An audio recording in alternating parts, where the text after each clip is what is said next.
welcome to the Lost Lowdown podcast number 101 with your hosts Claude and Justin. What's up, guys? We are back after our long summer hiatus, continuing our Season 1 commentary series, and we're joined once again by everyone's favorite guest host, Ginny. Hello. Thanks for joining us. We're covering 119 Deus Ex Machina, everyone's favorite Locke episode, right? Yes. What? After Walkabout. Well, it's been a while since we have been podcasting. We took the sort of summer off like Lost would do, and now we're back in the fall. But we've been getting so many incessant emails, and, the internets have been shutting down with clamor for us to get back on the airwaves, so we decided to, meet the demand. You asked for it, we're going to deliver. Exactly. Even if we're a little late delivering. Yeah, well, But, it's very Lost-esque for you to wait until nobody cares anymore and then deliver. Right? We'll finally get there when no one wants to know. But then it turns out the package is empty. Yeah. Ooh. Well, just wait. Next podcast we have time travel, so that'll be awesome. There you go. That'll save it. I can't wait. So I feel a little rusty in my Lost podcasting. So there's all those details swarming around my head with Season 1 up until this point have been kind of forgotten. So we'll see how this goes. Yeah, we had been maintaining a pretty strict schedule before this, and so I had a pretty clear picture of Season 1 in my mind. But I haven't actually, well, that's not quite true, but for the most part, I haven't really watched much Lost since the last podcast, so I don't remember exactly where we were. I guess I can guess based on what I know Season 1 is about, but I don't specifically remember a lot of stuff from where we left off, so I'll have to catch up with the previously on Lost and stuff. But I will say that this episode, I would say after Raised by Another, this episode was key for me, I think, in getting me interested in the show. I really latched on to some of the stuff that happens in this episode as being incredibly important in terms of the overall story. And I'm laughing for no reason. We all know how that turned out. Yeah. It's just too bad, but I don't know. I'm wanting to stand by it as still good to some extent. We'll see how it holds up. I'm not really sure what to expect, actually. Mhm. It'll be interesting to see. The main thing that really got to me about it was the ending with the Spoiler alert. Jeez. I'm assuming we've all seen Lost before. Well, that's one hell of an assumption, sir. You know what they say when you assume. Mhm. You're right. Well, okay, Yeah. I don't want to give it away. Do you know what they say? Because I don't remember. It's something about you. Yeah, something about you. Yeah.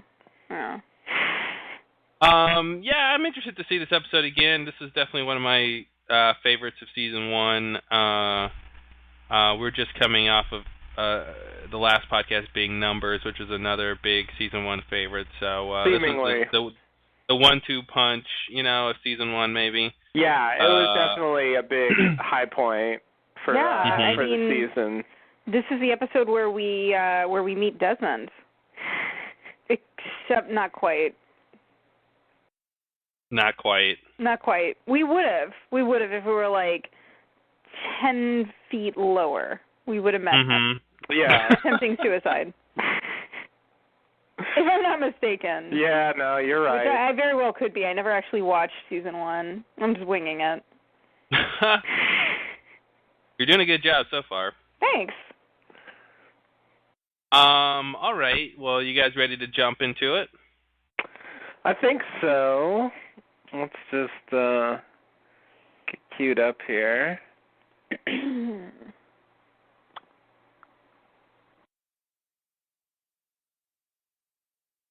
All right. Yeah, we're ready. Alrighty. Everybody, get your media players ready. We'll sync up and watch Deus Ex Machina.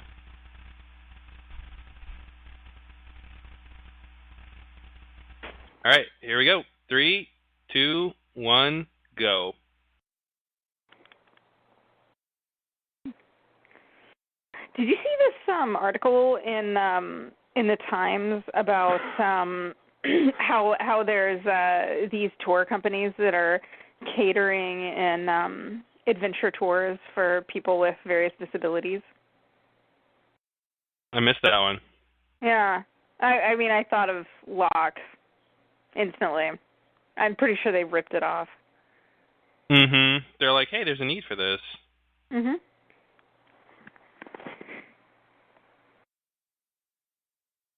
That was a pretty short previously on Lost. So it was really short. Locke. Just about Locke. That's the only thing that's relevant, the walkabout. He wanted to go on a walkabout, and they're going to open the hatch. So that was about it. Oh, I remember this really bugged me, that he was like, oh, Mousetrap's my favorite game. Yeah, right? The worst game there, right? Yeah, it just seems so lame. After his big he's just not a guy who's good at planning elaborate traps that end up working. Very true. So it was not quite. I like the idea, but it was a little weird. It's not appropriate for the character, and it just bothered me after his grand speech to Wald about backgammon. It just seemed underwhelming to be like, oh, but Mousetrap is my favorite game. Have you or ever maybe played Mousetrap? Maybe this is accurate because now someone else is getting to have his fun. See, he's missing the action. Maybe that is the point. Yeah, I can see that. I have never liked Swoozy Kurtz. I don't like her name. I don't like that look she's got on her face. And I hate that show Sisters. Worst ever. Well, we were going to invite you to join us on our Sisters podcast, but... Oh, no. Why is it not a catapult? I don't know. It's a trebuchet.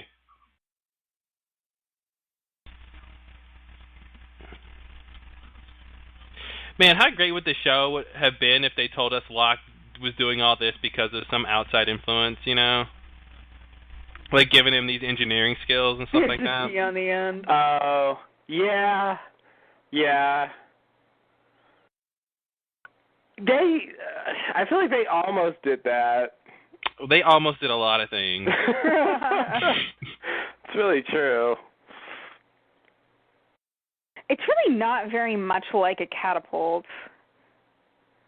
I'm disappointed that Boone was dumb enough to make that comment. It's like an opposite of a catapult.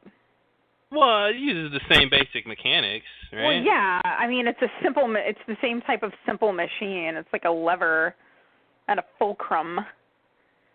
Mm-hmm. That's right. I said it. What was that computer game? Incredible Machine. Was that where you're like putting the things together with the balloons and never mind.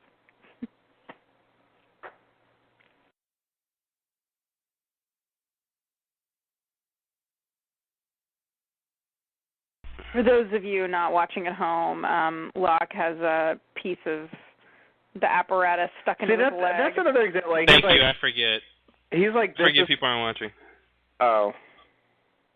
Go ahead. He's like, this is supposed to work. And well, yeah, right. And is this like the first sign he's on the wrong path? Yeah, you know? like, I remember he did this whole thing, and now he got a shard of his contraption in his leg. That tells me you're doing something wrong. Yeah, and pretty bad. And I remember believing him when he said shit like that. And now, like, it's so clear to me that he is you know, he just wants to think that. He's just making that up. Like, there's no larger force that's telling him something's supposed to work. So right now... Sorry. Let me just quickly say that right now he's testing his legs. For people who aren't watching, you know, he's not having any feeling in his legs. God. Oh. And that's never explained why. Yeah. Like, it doesn't mean, I don't know why he doesn't have feeling in his legs. That's pretty weird. Can I ask a question?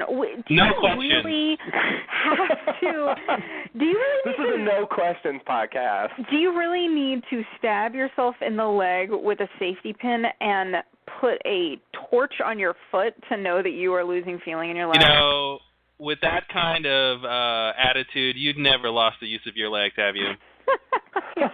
You know, you're not wrong. Exactly. Yeah. Why does that happen, fellas? The island will tell us what to do. Mm-hmm. See, lines like that just kill me now. You know what I love about this that struck me the first time around is that Boone calls him out on it. He's like, you know, Locke says the island will tell us what to do, and Boone's like, what? But then he doesn't push it at all. Yeah. But what? Because at this point, I have gotten so used to, you know, oh yeah, this is what Locke thinks, and probably it's true. The island is giving me little clues. This man is immaculately concepted. All right, he can tell you when it's going to rain right before it rains. All right, so listen just to like him the for a Virgin change. Mary. Just like the Virgin Mary. So Locke just got backed into, but that's not how he lost the use of his legs. Fans may recall.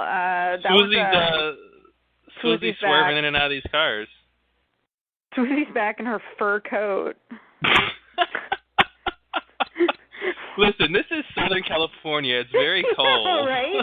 And, like, everybody else is wearing a light jacket, and she's walking around in a fur. That's her mysterious look, all right? Putting 7 heaping spoonfuls of sugar in her coffee. Do you think, is this all an act, or do you think Swoozy Kurtz's character really does put that much sugar in her coffee? Let me see. I want to hear her explain his birth. Oh, okay.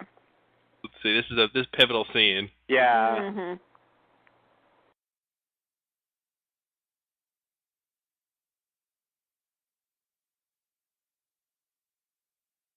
Special. He's lied 5 times already. I know. It sucks because she has no idea how much he wants to hear that. Yeah.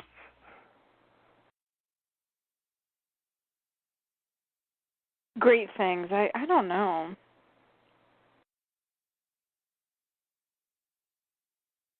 He's ready to take your kidney right now. Do you think he needs a kidney?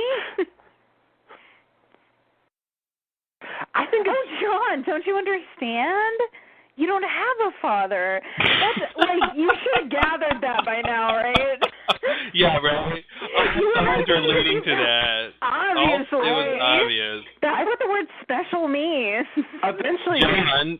Eventually they tell us that Locke's dad, like, put her up to that. I think it's really weird that she makes that a part of the con. Like, that's just such a weird thing to throw in. Well, I would imagine that he told her to say that part. Yeah. I would imagine the details would come from him. Well, yeah, but I still find that an odd thing to tell him as a thing that's going to lead to him being introduced to his dad. You guys. This is the one where Sawyer gets glasses. Uh-oh. Spoiler alert. I didn't remember why he was having headaches. Oh, sorry. Yeah, I did. I'm just fucking around. Oh, it's because he had sex with a prostitute, right? Yeah, something like that. What if this was a part of the season where Sawyer had a brain tumor and Jack had to operate? That's what you were leading up to. I forgot about that. It's like they're on the raft at the end of the season and Jack is operating on Sawyer. We gotta set sail. I gotta save his brain. Oh man, that's a great could have been scene. Exactly. Yeah.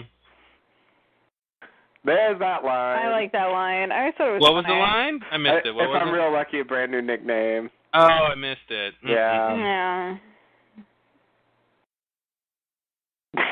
Yeah. They have a timetable. Never stops.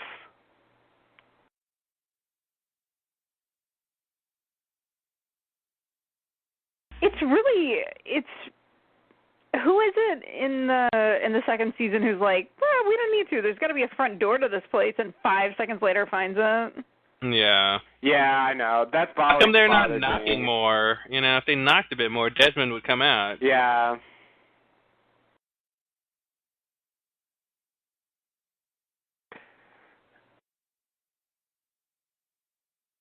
Their face is being tested, blah, blah, blah. What kind of sign will the island send us? Airplane. Speaking of signs. What timing? That's Yemi!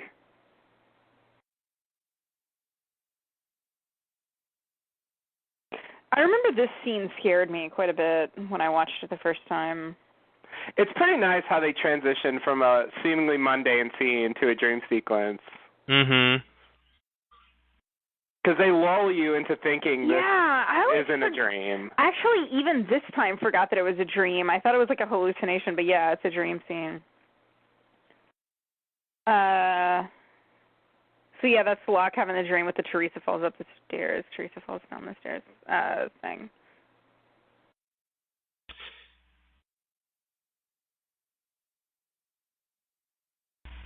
What is he thinking? Who even knows? I have to say, though, one of my long-term frustrations with Lost is that they never gave a coherent explanation for those dreams. Well, I mean, it's obviously sort of Man in Black, but he wouldn't take credit for it. So I know. He's gonna be like, I didn't do nothing to you. I didn't do anything.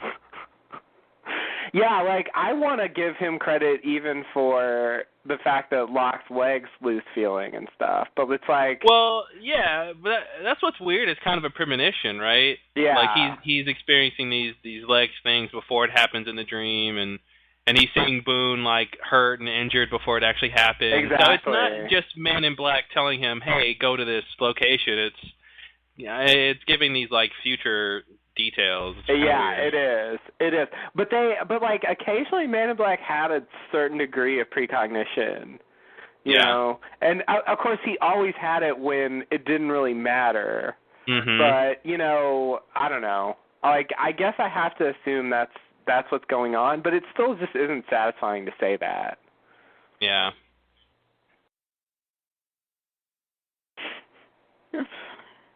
So Locke is getting the information about his parents from the guy, and he's got this line where he's talking about the father, and he says, maybe he doesn't even know you exist. And I realized that when I've seen this episode before, I really thought he was saying, baby, he might not even know you exist.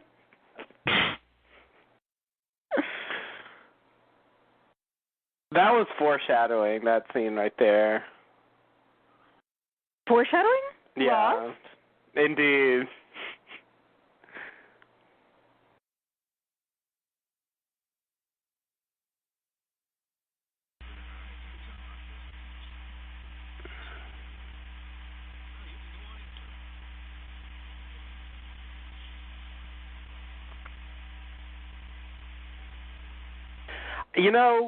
I guess the conning business is lucrative.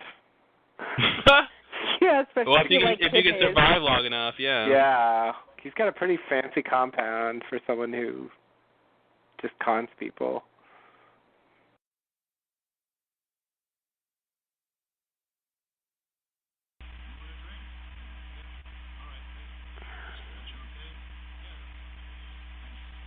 It's only really expensive.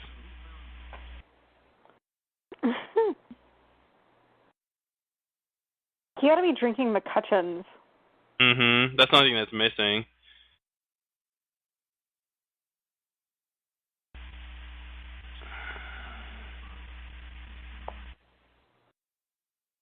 Right now, he could say, I'm God, He could be like, and she was right, John. I am the Lord.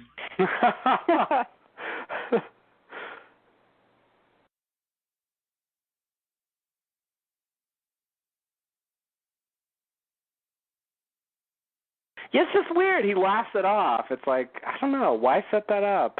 I don't get it. Yeah, I could psychoanalyze it, but it's probably wrong. You gonna drink that or what? It's been 35 seconds since I gave you it. Wow.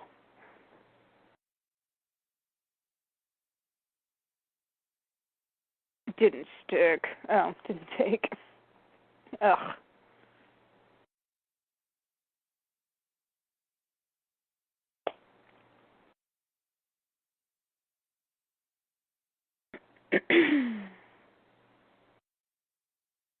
Could I use these hunting skills on an island, perhaps? Why then, yes, I agree.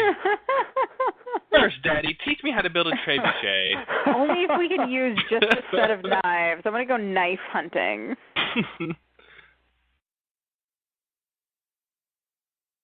Except for real experiences, I hope. Yikes. It's like he discounts real experiences, yeah. His real experiences are less real. Yeah, that's so strange.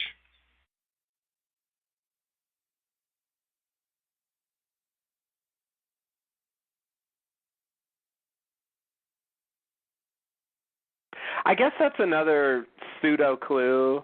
Like the fact that there was this memory from Boone in the dream. Mm-hmm. Like that's something the Man in Black could do. I mean, he's operating on crazy levels already, right? Like giving Locke this direction dream, but also giving him, the thing that's going to make Boone come. Yeah. Preemptively knowing Boone's going to need that. Yeah. Yeah, exactly. But yeah, I mean, he did have like ridiculously convoluted diabolical plans. That was kind of his thing. Who, Evil Incarnate? Yes. The very same. Oh, okay. Makes sense. Oh, I love that line. I love that line. Yep. The first one wasn't a total waste. That was our draft.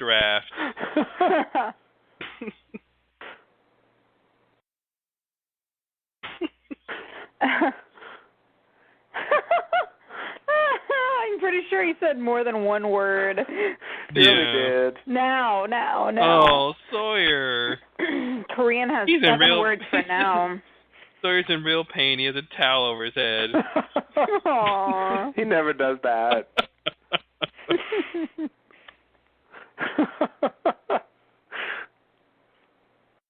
Why isn't he at the cave then? He's sensitive to light. Come on, Sawyer.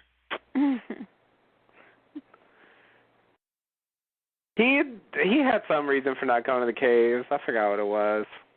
I think his Jack was there. Maybe. That'll do it.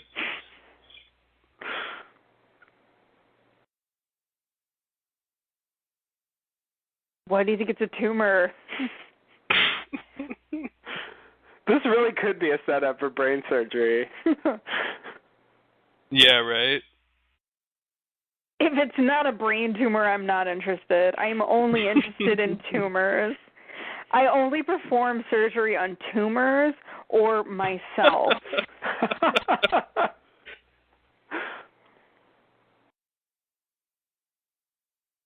That's saying a lot about tumors for something that's not a tumor.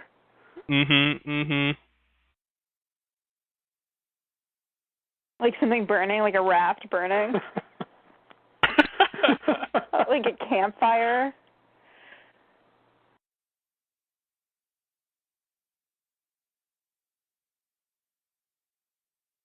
They all involve you coughing.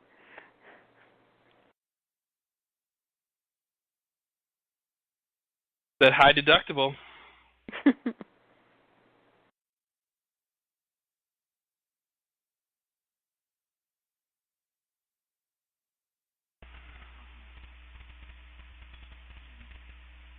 Really? I wonder what this little sequence would play like if we didn't see the dream. Like he convinced Boone to come with him, but we don't know what's leading Locke. Yeah. But then this happens, so it's a little weird.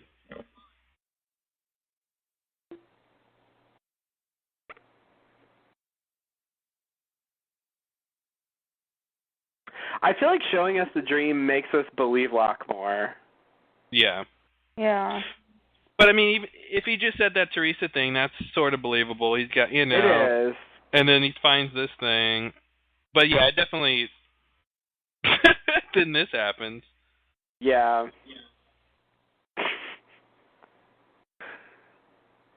Ugh. Why did us have that happen?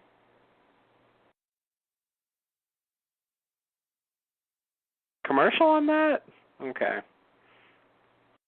On a millipede crawling out of an eye socket. It's a good cliffhanger. I love this. Like 2 lines, and you know they've been doing it for a long time. Yep, they're best friends. It's so simple.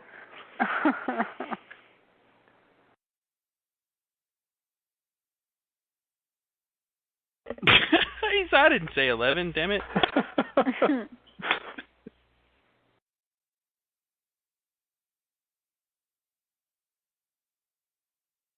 It looks like a dialysis. It looks like my 1994 Hewlett Packard. Check out the screen on that dialysis machine.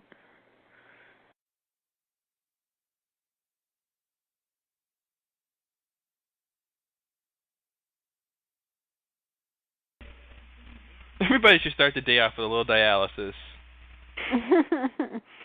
I do it every time I'm about to go hunting. It makes me more spry. This is a flashback, though. This is a while ago. Oh, so it might actually be my 1994 Hewlett Packard. It might be. Good point. Oh, yes! Nice. Medical diagnosis. Adam and Eve in the cave have been there for 2,000 years, and their clothes are still there, so you're wrong, Locke. Nigerian Naira. I know that, but I shouldn't. There's no reason why I should know that. He just knows stuff. You just gotta live with it. He knows stuff until he doesn't know anything. Yep.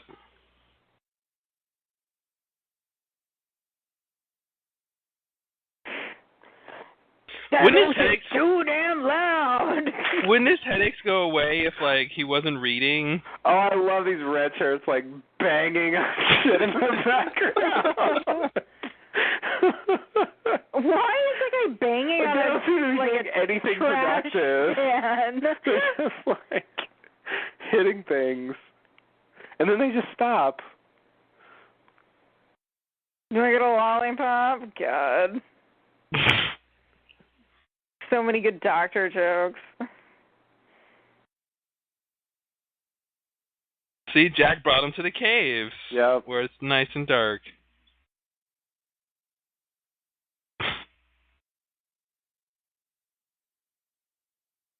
It does seem a little weird that a spinal surgeon would know so much about optometry. Oh, they teach all that in medical school. Yeah? Optometry is a 1-semester course. Mm. Pass, fail. Wow.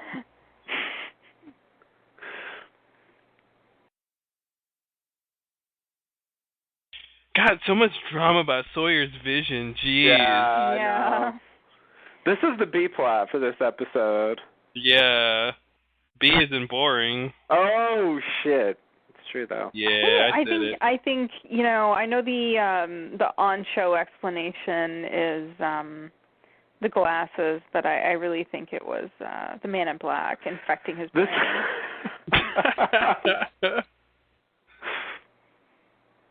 I do think it's kind of interesting that Jack just fucks with him. Yeah. And he just asks him questions that he knows are useless. He doesn't act like that very often. It's true. Yeah. Well, Sawyer's not in a vulnerable position very often. That's true.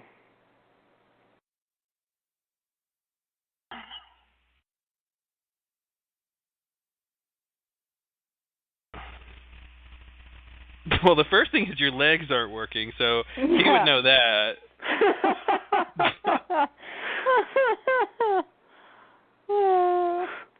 We've got to go back. Oh, God.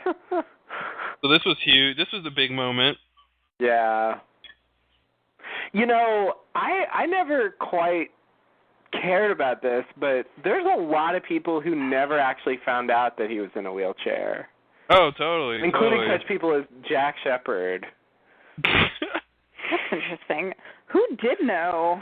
Rose knew. Yes, I guess he tells Boone here. Boone.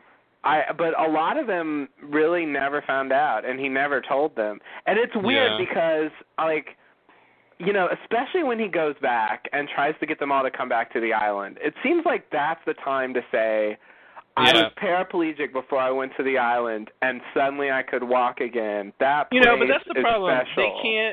They didn't want him obviously to make sense and to be logical and rational. I know. They wanted him to come off as a kook, and so That's nobody crazy. would follow him. Instead of saying like, hey guys, the reason I was so crazy on the island was because I experienced a miracle, and that's the same reason we need to go back. But you're right. That's why they didn't do that. But I just feel like it would make sense for him to do that if he weren't supposed to be crazy. Why is he shooting birds in a beret? I was just looking at that beret. It's a French thing? I don't know. That's weird. Yikes. Done. Oh, man. Vomit. God, it's this. I feel you gotta call somebody's son if you're about to ask for this. I feel like this double hurts because this is symbolic of his whole life. This is what happens to him all the way up to his death. Yeah. He buys into things that people tell him, and it makes him go along with their plans. Yeah. What do you do with a bird like that you shoot? Why find it? I don't know if they're going to feed it, but... What'd you say? Trophy? No, what? Stuff it? Stuff a dove? Do people do that? I don't know. Yeah, two vegans talking about what you do when you shoot a dove.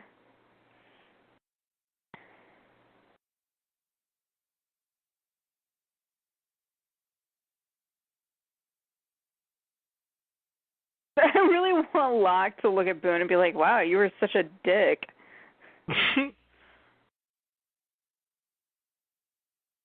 Why are you laughing at me? Like, nobody would think that in that situation. Come on.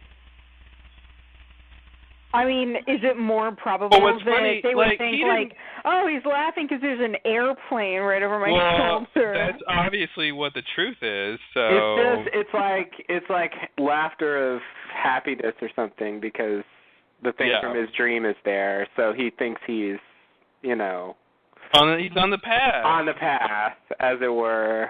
Mm-hmm. He's getting that hope again. Judging by the decomposition of the paint, I'd say it's been there for about 5 years.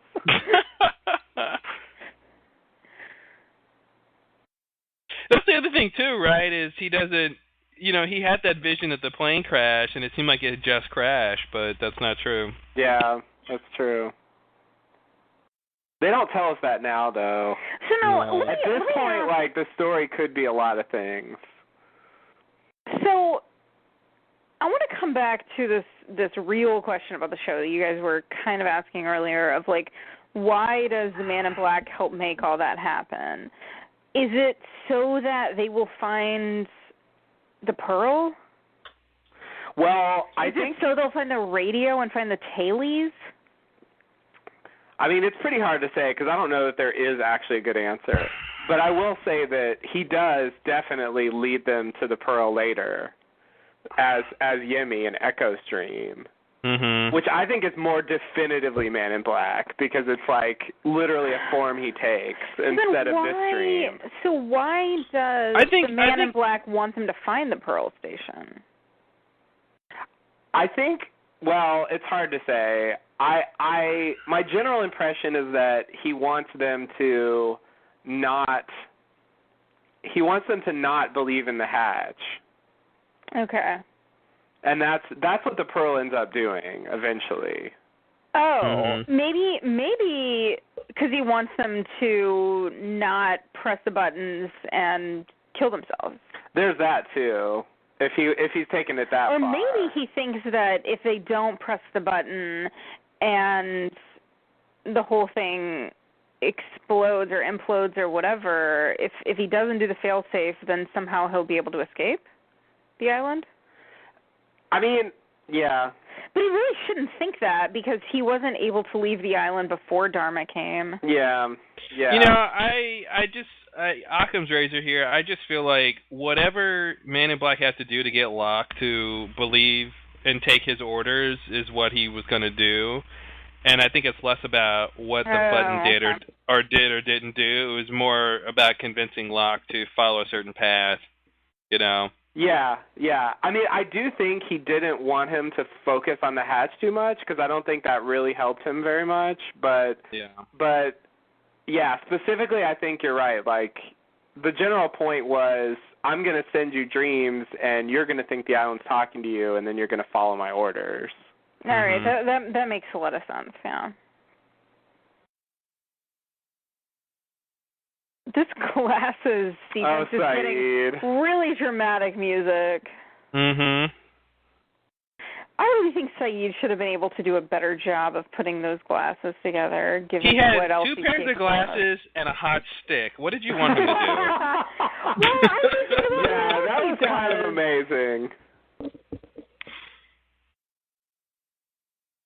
Yeah, Kate, it wasn't that funny of a joke.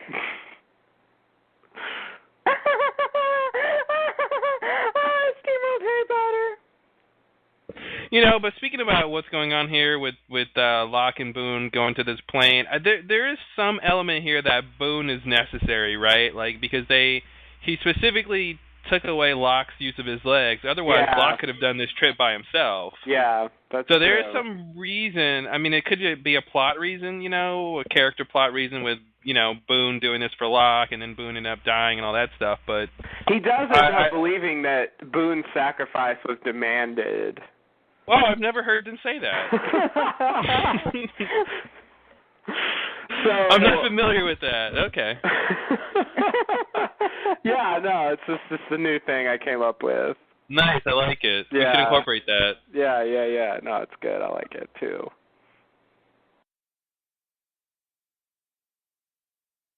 Nothing about this doesn't look like a terrible idea. Yeah, it looks really precarious. Do you think it's going to be okay? Do you think everything's going to be all right? Well, at the point, it'll just coast down to the ground, won't it? Oh, poor Boone. Yeah. It's hard to beat the sacrifice that the island demands. I guess. Ooh, let's take a look at this map of Nigeria. This is going to solve everything. I will give them credit for setting that up appropriately. Like, not just that they're priests, but, like, they have gold teeth or whatever, so that's weird. Like, even including that much detail is kind of impressive to me for what they actually do. It's like they planned it out. It is. It's almost like that, and I barely even believe it. Seems like the only part of the show that kind of feels that way. I know. Like, I wish they had that much consistency with other things that maybe mattered more in the long run. But it definitely feels like drugs.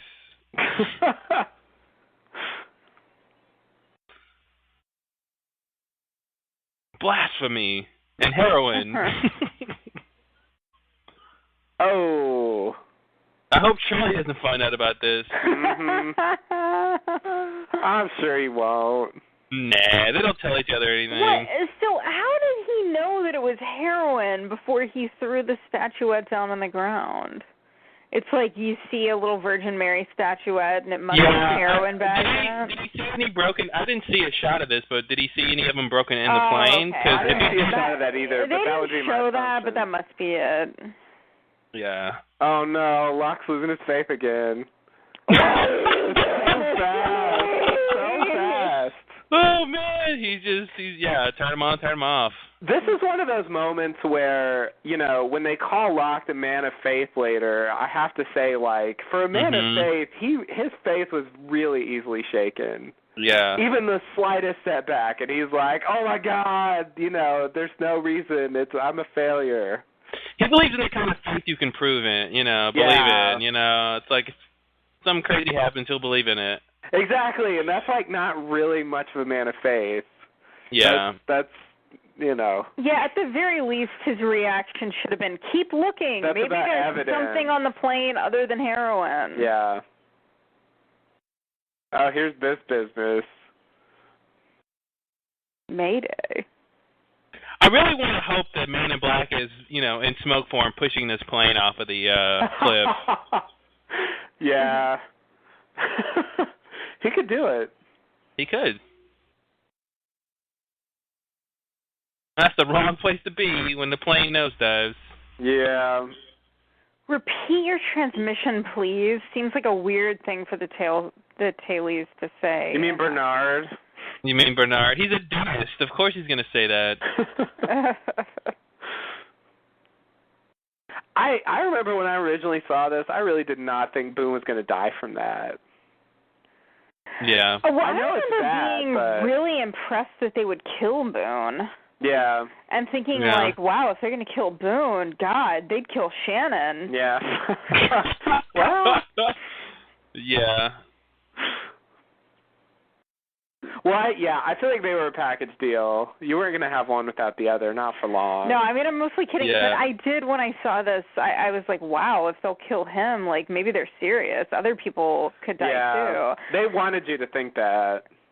Well, a lot of shows just won't do that. A lot of shows are not willing to kill even big ensemble casts aren't willing to kill characters.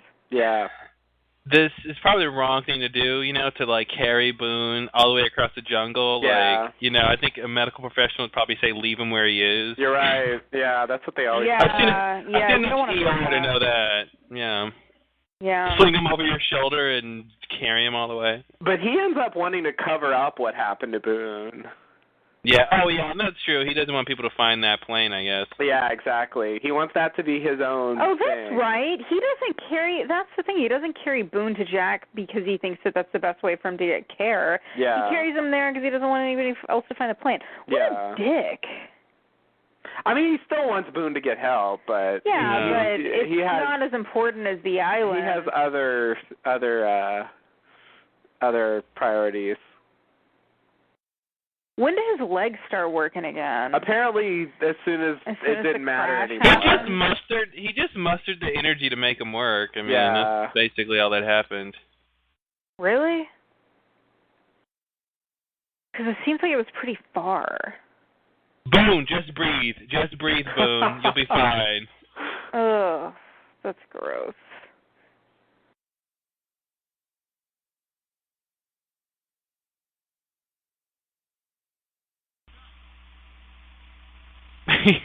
He's hobbling away. Get him. Like, he can't be moving that fast, right? Yeah, you're kind of right. I love later when Jack is like, if you'd told me the truth, I could have treated him better. And it's like, really, he would have died. Yeah. He would have used his airplane fell off of a cliff, emergency procedures. Right. Completely different. I mean, Jack just, he was just pissed at Locke for a lot of stuff at that point. Mm-hmm. Giving that confidence trickster your kidney. How does the nurse not know that that's his father? Does she not read both forms? Like... I didn't know it was your father. I thought you were just random. Never mind. It wasn't that good of a deed that you did.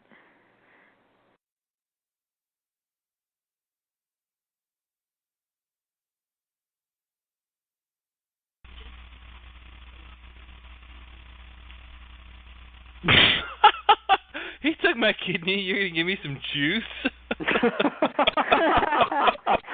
Well, yeah, Mr. the kidneys. Mr. Cooper was very specific that I should give you some juice. He thought you might appreciate this juice in lieu of a kidney. He thought it would fill... Not sweet. Why did she show up? She shows up just in time. Where's the fur coat? This is the real Swoozie now. Yeah. Right. She had to wear that fur to convince him. Your father's always been generous. If I was willing to trick you into giving him a kidney, he'd give me some money.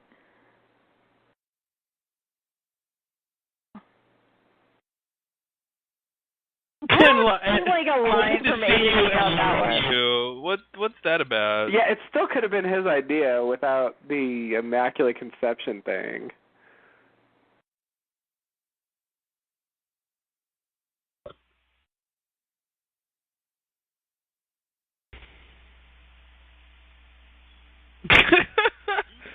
That face she gives. Yeah, he would do this to you. Yeah, that's the face. He's like, we went hunting together and hunting together and hunting together.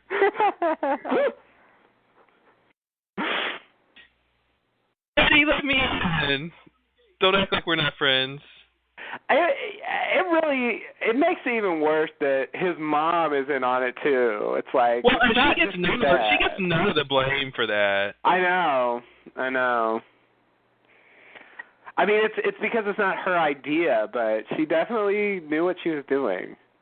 And it's, I mean, yeah, not her idea, but it's partially her fault. Oh, you know? Yeah. And then she's like, I wanted to see you. It's like, what part of you wanted to lie to him?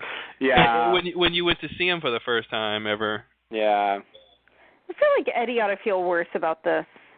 Eddie should feel really conflicted. He's like, I don't make enough money for this kind of drama in my life. I guess Eddie's just loyal to the boss. Yeah, I'll bet that paycheck. Yeah. Uh-oh. Don't give him any dishes. Oh, no. Oh, my God. Oh, no dishes. It's his rearview mirror. Yeah, that's all he's got. Yeah, this is really depressing.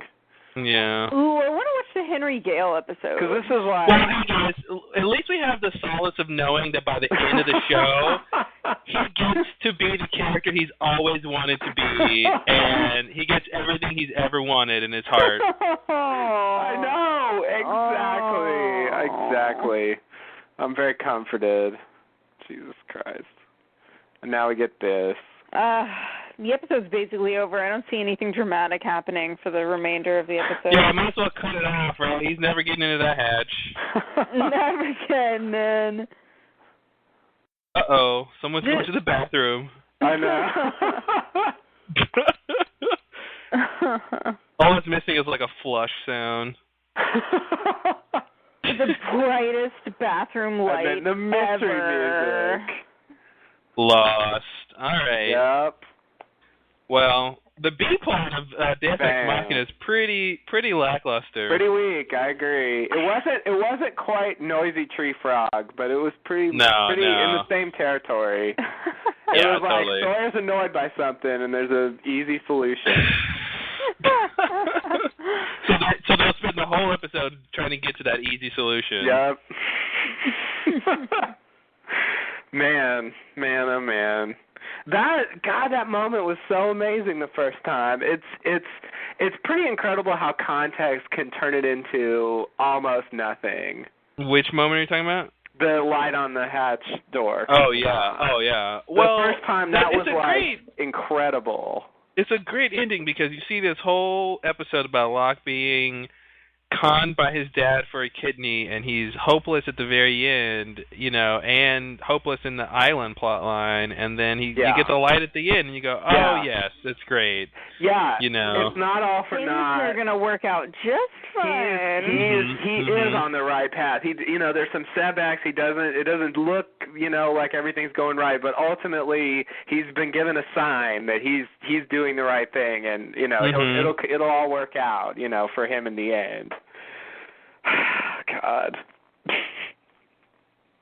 Yeah, it'd be such a great journey to see that kind of Locke character go from this broken man to who's trying to find a path to somebody who actually succeeds in anything. Right. Like, that would have been a nice journey to have on the show. It would have. Instead of this, very, very awkward, truncated sort of journey into nothingness, into ineffectuality. Just. He just dies with everyone thinking he's a crazy old man babbling about nonsense, and he never learns anything about the island of particular significance. And so that sucks for him. It sucks for the other people, and conversely, the people who do eventually realize something more was going on with Locke, like Jack at the very end. never get to actually vocalize that to the person, right. to Locke. So you know, he never knows that Jack believed in him by the end. I know. You know, even in the afterlife, he can't be bothered to tell him. And that's the problem, because in the afterlife you're over it, so you're not going to bring up that stuff, and it's just the audience is the loser and all that. Yeah. You know, like, it's fine for the show to skip that stuff, but it just means that the audience loses out on those moments. Yeah, it just robs us of that satisfaction, because we go through this this thing with Locke, and it just, I don't know, really, sucks for us to not have him get that fulfillment. And I don't know. I mean, I get the general idea of, like, once you're dead, you just accept the past and you don't, you move on from it, as they say. But I still want to believe that Locke, even then, would care about what some of the answers were, about why they were on the island and so on. You know, that a lot of characters found out who didn't care at all. Yeah. You know, like, it just seems so profoundly unfair that he found out less than a lot of people who were never invested in the island whatsoever, all the way to the end of the show. What's wrong with that? Well, nothing if you're lost, apparently. Apparently. All right. Well, yeah, Deus Ex Machina. You know, it's still a good episode. It has a lot of those big dramatic beats. Yeah. But yeah, you know, and in hindsight, it loses a little bit. It just, you know, it just doesn't go where this episode is sort of saying it's going to go. I mean, really, the end of the episode should have been the light not coming on. That would have been appropriate for Locke, you know.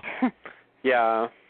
I feel like this episode and the last episode and a couple of the key episodes in season 2 epitomize what I wanted the show to be, and that it seemed for a while like it was going to be, and then it just didn't.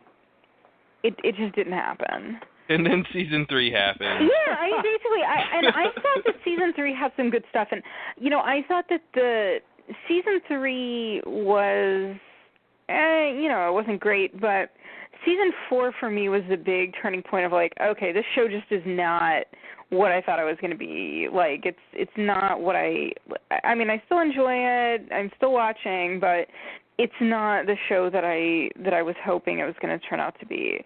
Like, all these things, all these seeds that they're planting in seasons 1 and 2, and even 3, just didn't. It's like all of a sudden they just turned their back on that stuff, to drop the metaphor of the seeds. And it's just, I don't know. Well, no, that's what you do when you plant seeds. You turn your back. Yeah, well, yeah. I mean, I think the dropped metaphor is a good metaphor for what I'm trying to say about the show, of, like, a metaphor. You've got this situation where, nice, where, there's something about the island, and somehow it's in your dreams, and somehow there's like ghosts or something where you can see people who are dead, and you can, there's things happening that we can't really account for. And then in the second season, it's like there's this mysterious group that we don't really understand who's behind it or what they're up to, but they have quite a bit of power that continues because, we know that these things are happening. But then the Pearl, all these reports are just going to this field. Like, there's all these interesting little things here and there, and I just really wanted it all to come together in some kind of, if not totally coherent, that's fine if you don't tie up all the loose ends, but some kind of interesting story about why they are there in a way that, why Dharma is there in a way that's relevant to the things that we've already seen on the island in season 1, and these mysteries and the dreams and the ghosts, and, and that stuff didn't really come together. It just didn't gel. And then by season 4, it was like none of it even mattered anymore.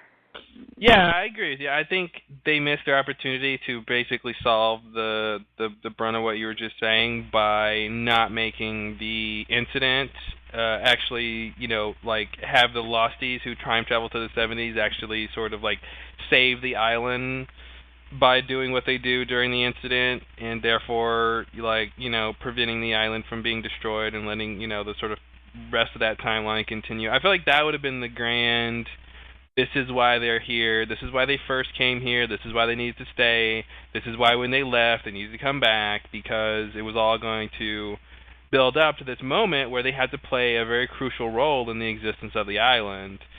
And they didn't really do that. They had those events play out, but they didn't really connect them. They just had them, time travel back to the present, and nary a word was said about the incident again. I feel like that was their big moment to connect, why they're on the island to sort of that Dharma stuff and all those sort of past events. Since they specifically, connected them with the timeline by making them time travel. So I was surprised they didn't really, nail that home, as they say. Did they say that? Nail it home? Yeah. They say it on this podcast.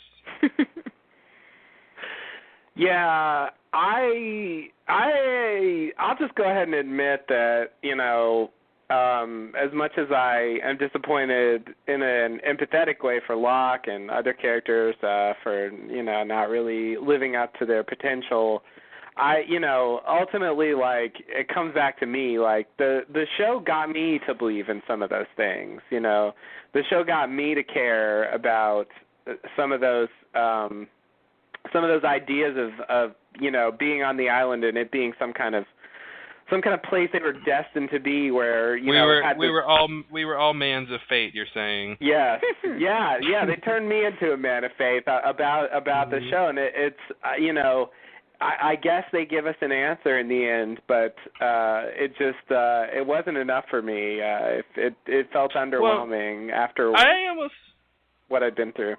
Yeah, I almost feel like, man of science, man of faith, the show basically says, faith is bad because you don't know who's leading that faith. You don't know who's inspiring that faith. And if the person who's doing that is wrong or you don't believe in their cause, of their cause and all, then then you could lead to trouble. So I feel like, not that they're trying to make that statement, but I feel like that's an unintended statement that they're making.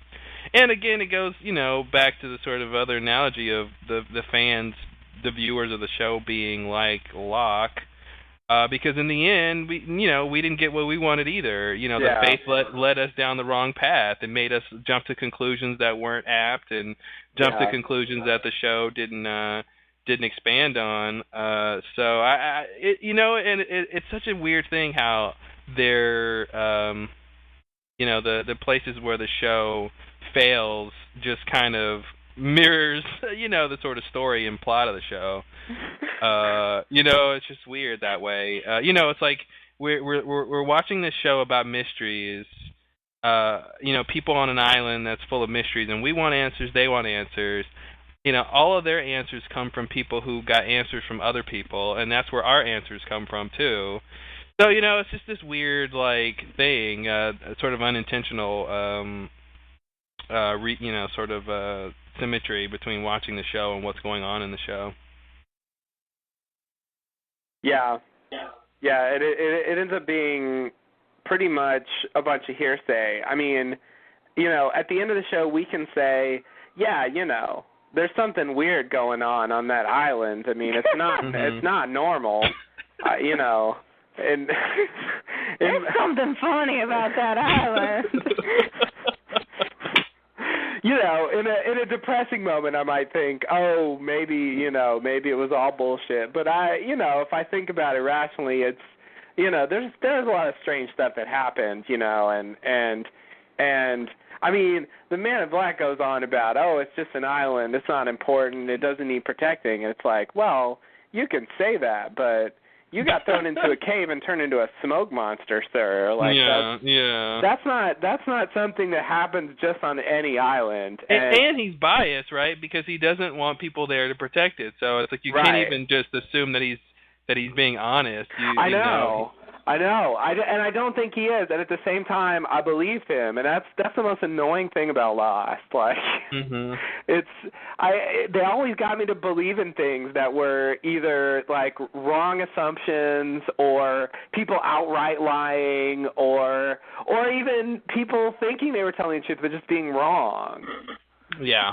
Like, that's the worst right there. It is. It's totally frustrating. Like, I feel like, you know, the takeaway from, like, all of Rousseau's stories, like, I don't think she was intending to be wrong when she said that the others were whispering or whatever, but, like, you know, she's just wrong. Like, that was just her hypothesis, and it was incorrect. That's it. I mean, and it's, you know, I mean, that's just, I don't know, that's deeply unsatisfying to me.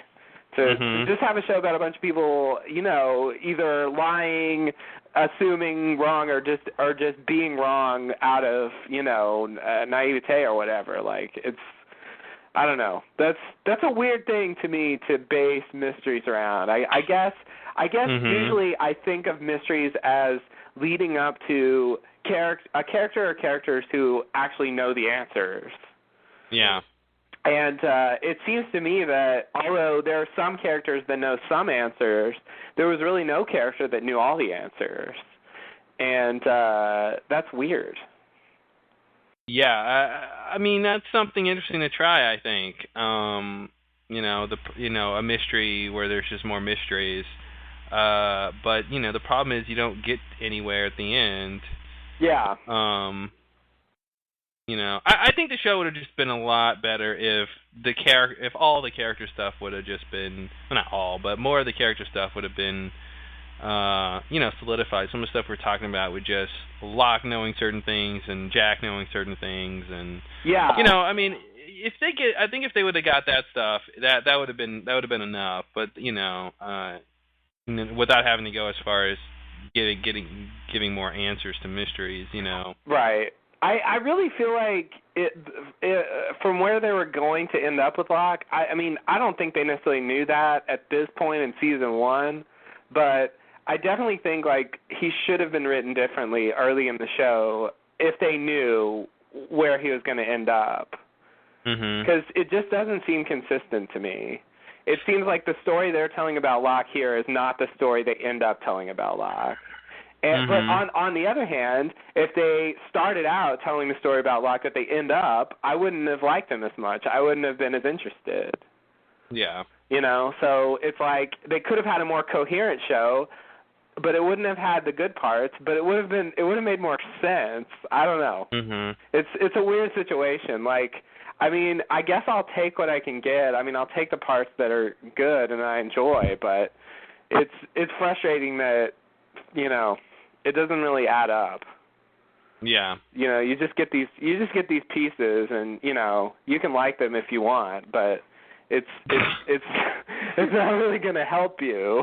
It's like a box of chocolates, right? Yeah. Yeah.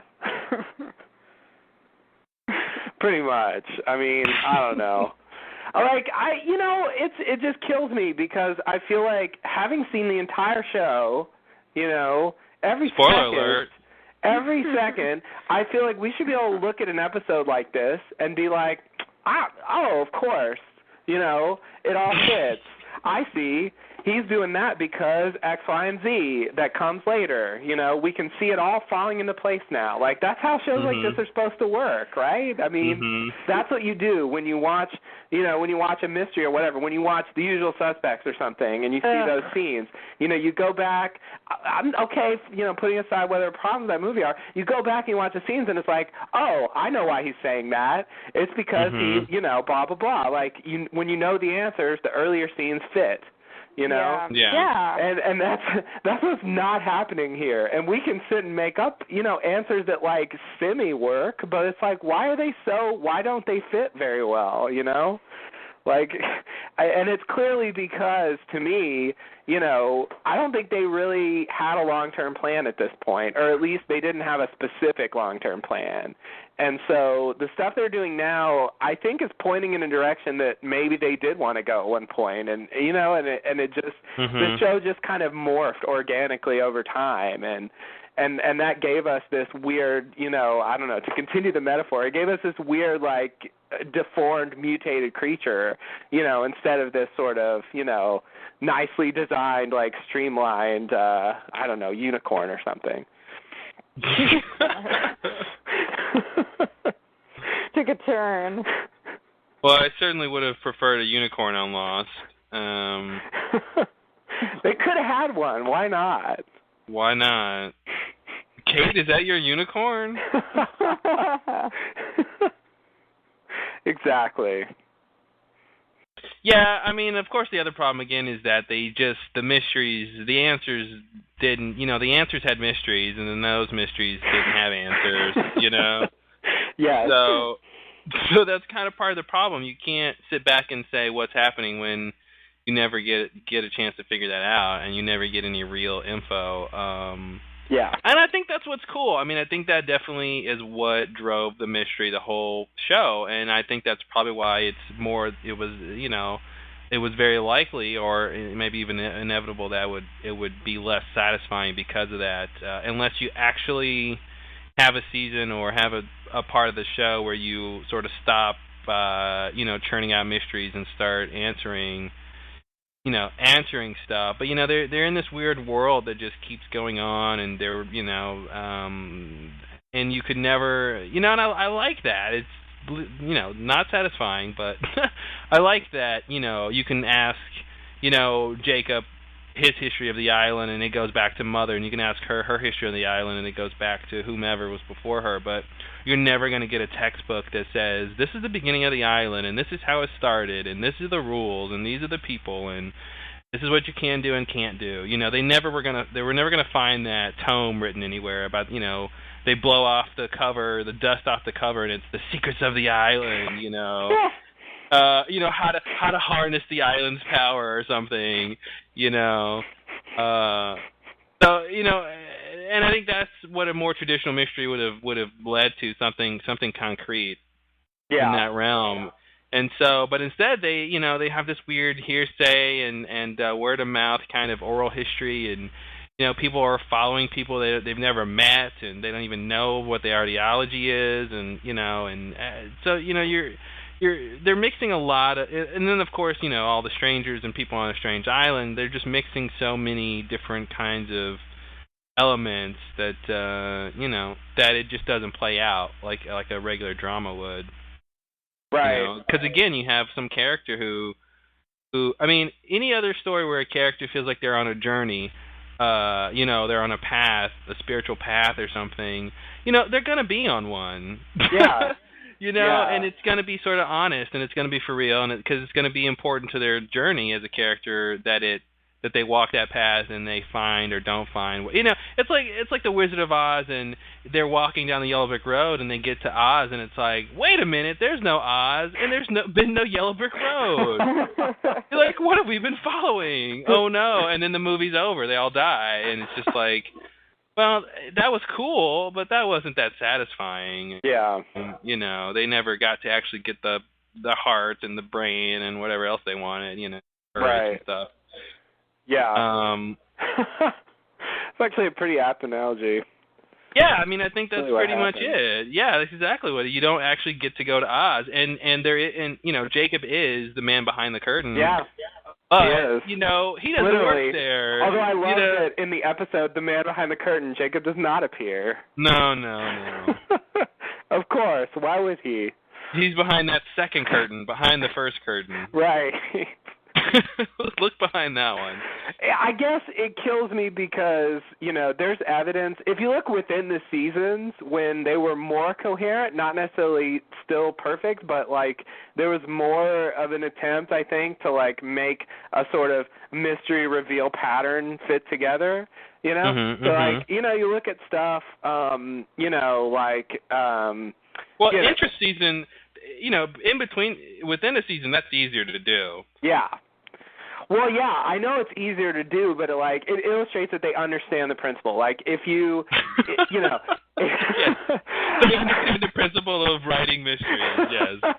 Well, I mean, based on certain things in the show, like it's baffling to me that they don't do these things. But like, if you rewatch those Man in Black scenes from season 5 before he reveals he's Man in Black, it's clear that they knew that's where they were going. There's a lot of hints there. Not only that, there's a lot of hints that he's the smoke monster. Which they don't even reveal till season 6, and that all fits just fine. I have no problem with any of those scenes. But like, and they make it clear he knows all his memories. There's no problem there either. He can scan people. Like that's all fine. It's and so that's how I want this episode to be. I want to look at it and say I understand what's going on here. Based on what they tell us later. It should. I feel like it should be clear, and I just don't understand why it isn't. Well, because they never told us the answers to the questions we have in this episode. We don't know why his legs went out. Yeah. I mean, we can guess. Right. But Man in Black doesn't ever say later, well, I took the use of your legs away, so Boone would have to go up there and he could, be the sacrifice that I'm demanding. Well, it really sucks because, Locke is totally dead by the time anyone is talking to Man in Black openly, Yeah. And so, like, Jack gets to waltz up and ask his big question, hey, were you my dead dad? He gets his little mystery resolved for himself, Yeah. But, like, Locke never gets to ask him questions like that because he doesn't even know who he's talking to. He thinks he's talking to a representative of Jacob and more generally the island the whole time. Yeah, well, he doesn't. Yeah, he's talking to the guy who's responsible for basically his whole life. Yeah, I know. And he doesn't know it.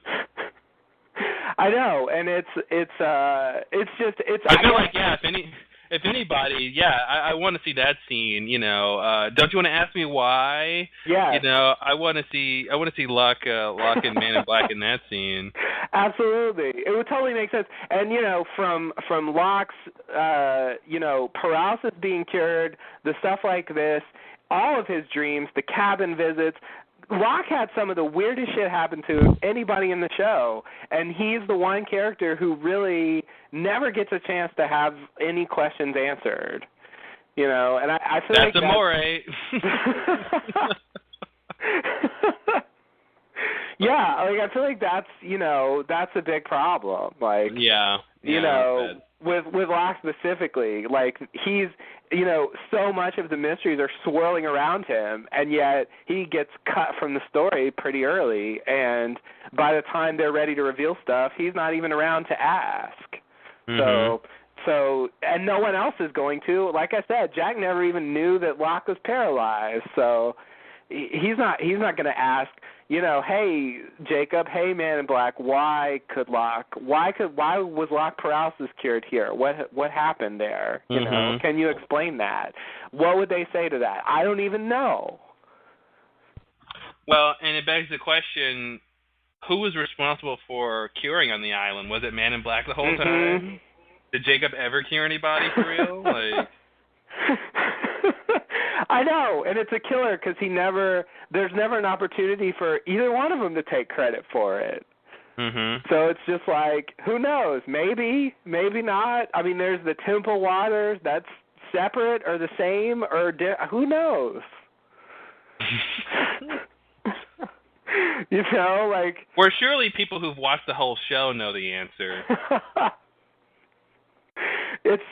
I don't know. I mean, it's like, and I'll admit, sometimes I felt like even the writers, as meticulous as they were, which I actually don't know, I think sometimes they would forget about the specifics of some of the earlier stuff. And I think maybe that is part of the problem. Like, maybe they think, when we show this temple, the healing will be explained. Like, it'll be like when they show the Dharma polar bear cages, which really, to me, that's enough of an explanation for the polar bears. You know, I didn't need that extra stuff from the epilogue about, well, they're training the bears to go, like, turn the donkey wheel or whatever. Like, I didn't need to know all that. I mean, you know, that's all well and good. I don't really care. Like, I got that Dharma brought them for research purposes. I didn't, like, I don't. How about they take the time to explain why it's freezing down there? Yeah. You know, don't explain why you need a polar bear. Explain why it's freezing. Exactly. Yeah. Yeah. And they, I mean, yeah, obviously they don't do that. You know, they don't, you know, they just those trivial things, the fucking Hurley-bird, you know, and it's like, you know, they take the time to do that, and it's, you know, but they can't be bothered to, you know, talk about things that actually mattered. Listen, the fans don't care about what mattered. They care about the Hurley-bird. Oh, God. Because it says Hurley. I know. Or does it? I think it doesn't. I think they just thought it did. Which is why they love it. Exactly. All right, well, we could probably go on and on and on about the deficiencies of Lost, but let's save that for another podcast. And another. Well, you know, I mean, some episodes, you know, I would say as far as character development, you know, the backstory, it's pretty strong. You know, it's hard not to sympathize with Locke, what's done to him here.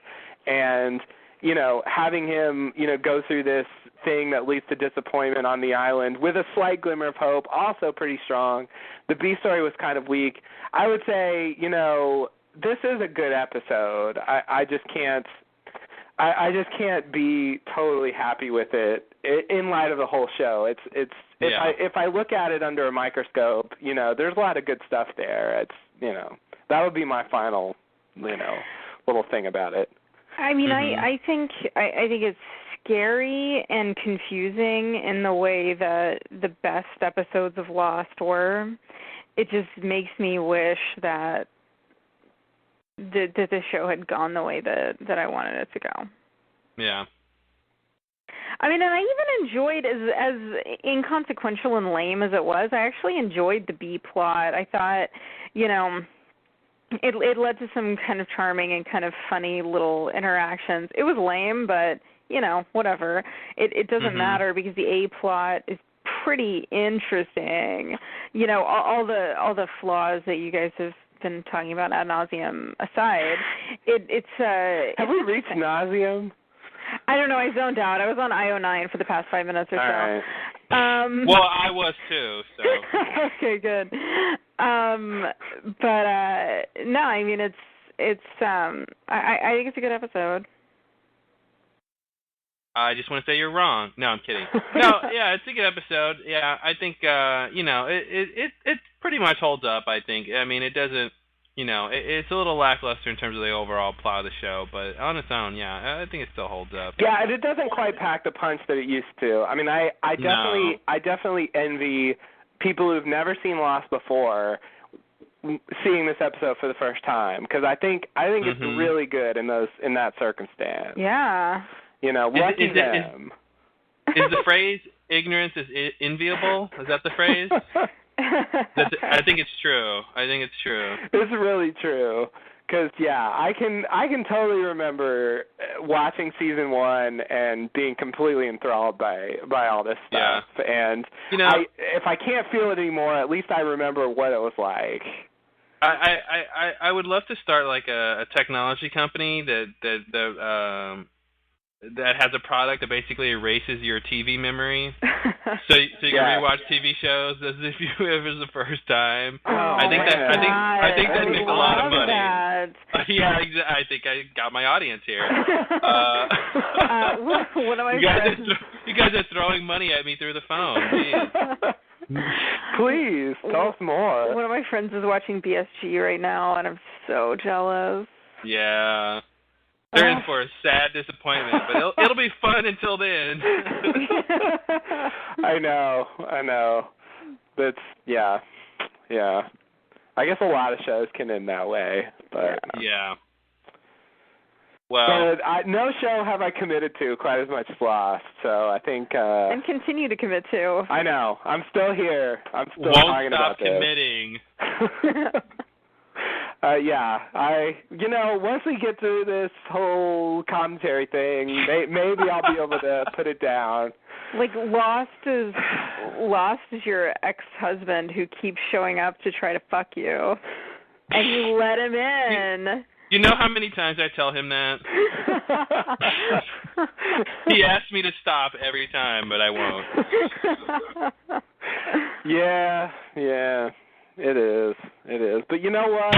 I remember the good times, and I want to relive those good times. Yeah. Even though it's not really the same, I can close my eyes and pretend. Wow. Yeah. Wow. That analogy works. It really does. You're still going with it. All right. Well, thanks for joining us, everybody. We'll be back. Yikes. What's gonna happen? Okay. We'll be back with the next episode. Do no harm, and I'm gonna guess that there's a little bit of harm done. Yeah. I'm gonna guess there's some Hippocratic oath involved. Yeah, let's hope so. Yeah, Jack-centric would be a safe bet if I didn't know that already. Yeah. I hope we get to see Sarah. Oh, God. Is Sarah in that episode? I don't even remember. Ooh, when does Modern Family come back on? Yeah, right? That's what I'm thinking. That's the good Sarah. Yeah, that is the good Sarah. Yeah. The one who can actually act. Mm-hmm. Oh. Ouch. Yeah. All right. Well, thanks for joining us. Jenny, thanks for guest hosting. Thanks for having me. It's been fun. fun. All right, until next time. Thanks and namaste. Namaste and good luck.